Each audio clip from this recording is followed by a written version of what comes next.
असं म्हटलंय की आता चाकरमानी हा शब्द न वापरता कोकणवासीय शब्द वापरायचा. आपल्यासोबत या ठिकाणी अनेक शिक्षक देखील आहेत. आपण त्यांच्याकडून अधिक माहिती घेणार आहोत. चाकरमानी हा शब्द अत्यंत पूरक आहे. कोकणवासी म्हणलं की एक मर्यादित झाले, परंतु मुंबईत येणारा प्रत्येक महाराष्ट्रातल्या प्रत्येक चांद्या तू बांध्यापर्यंतचा माणूस कामाच्या निमित्तानं मुंबईत येतो, जॉबच्या निमित्ताने येतो, विविध व्यापाराच्या निमित्ताने येतो आणि तो उत्सवाच्या दरम्यान आपल्या गावी जातो. त्यावेळेस तो चाकरमानी अत्यंत सुलभ शब्द वाटतो. शब्द बदलला म्हणजे परिस्थिती बदलते असं नाही.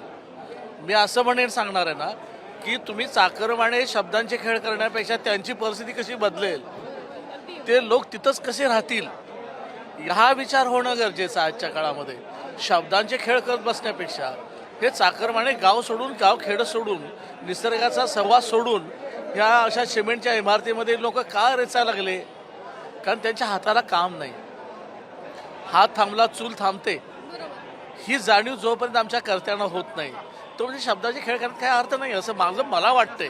एक वेगळा एक प्रवास खरं तर या कोकणवासियांनी केलाय. हा एक अर्थ जो आहे तो चाकरमानी हा शब्द अधोरेखित करतो असं विश्लेषण करण्यात आलंय. कॅमेरा पर्सन नितीन सवैदे ही गाणेकर, साम टीव्ही न्यूज, मुंबई.